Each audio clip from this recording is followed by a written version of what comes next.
Tayamum. Tayamum. Teliti dan fikirkan.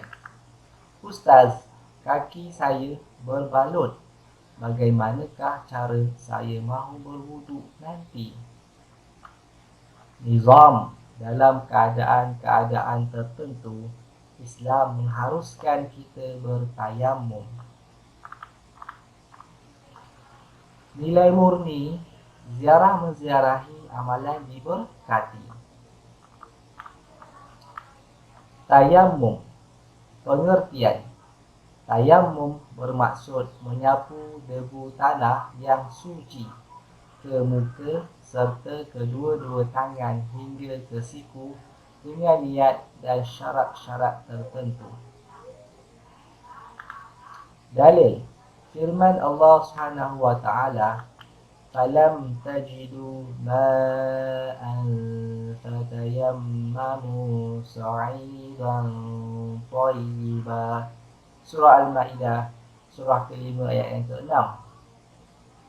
Maksudnya, sedangkan kamu tidak memperoleh air, maka hendaklah kamu bertayamum dengan tanah debu yang bersih. Mengapakah kita bertayamum menggunakan debu tanah? Okey, ini sambungan dialog tadi. Tayamum, saya tahu guna pasir kan Ustaz. Aizah, kita gunakan debu tanah yang suci, bukan pasir. Guna debu tanah yang suci, bukan pasir. Okey, baik. Baca dan fahami. Rukun tayamum. 1. Berniat. Nawaitu tayammum listibahati fardhis salati lillahi ta'ala. Maksudnya sahaja aku bertayamum untuk mengharuskan solat kerana Allah Ta'ala. 2. Menyapu debu tanah yang suci ke seluruh muka. 3. Menyapu debu tanah yang suci pada kedua-dua belah tangan hingga ke siku. Dan yang keempat, tertib. Sunat tayamum. 1. Membaca basmalah. Bismillahirrahmanirrahim. 2. Menyapu muka dari atas ke bawah. 3. Menipiskan debu pada tapak tangan. 4. Merenggangkan jari ketika menepuk debu. 5. Mendahulukan anggota kanan daripada kiri. 6. Menghadap kiblat. Dan yang ke-7, membaca doa wuduk setelah selesai bertayamum. Sebab-sebab yang mengharuskan tayamum. Yang pertama, tiada air setelah berusaha mencarinya. Kedua, ada air tetapi hanya mencukupi keperluan diri dan ternakan. 3. Jarak tempat ada air terlalu jauh. Yang keempat, terhalang daripada menggunakan air disebabkan sakit atau ada musuh berdekatan tempat air. Dan yang kelima, cuaca terlalu sejuk sehingga memudaratkan. Murid-murid, kita hendaklah taati Allah, maka iman kita akan bertambah. Teliti dan fahami. Assalamualaikum Ustaz. Waalaikumsalam Nizam. Kamu sudah sihat?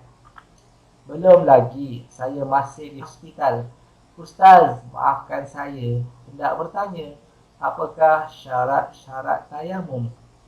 Oh, bagus pertanyaan kamu, Nizam. Ini syarat-syarat tayamum. 1. Mencari air selepas masuk waktu solat.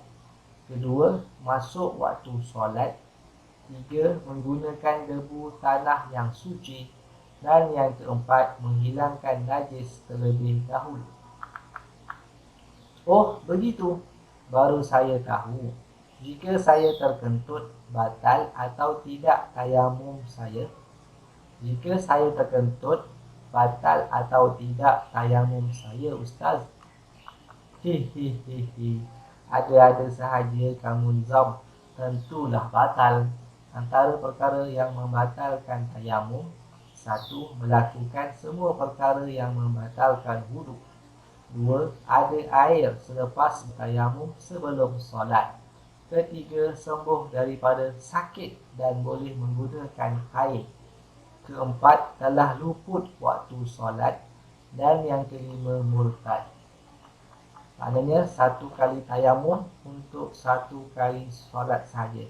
Masuk solat yang kedua, kena buat tayamum semula. Terima kasih Ustaz atas maklumat yang diberikan. Assalamualaikum. Waalaikumsalam. Sama-sama, jangan lupa berehat dan makan ubat. Murid-murid ucapkan terima kasih. Jangan sesekali berdalil. Baik, fahami dan praktikkan. Tata cara bertayamum. 1.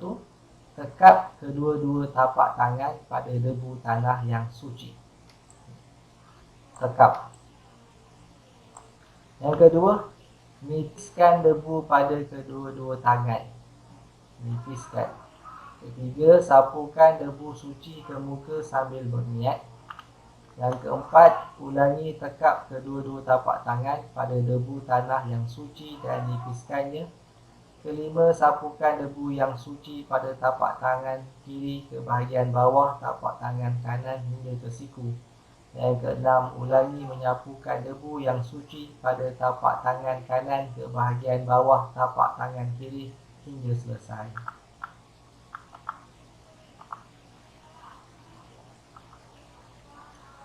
Baik, kepentingan tayamum. Kemudahan kepada umat Islam untuk menggantikan wuduk dan mandi wajib dalam keadaan-keadaan tertentu. Memastikan umat Islam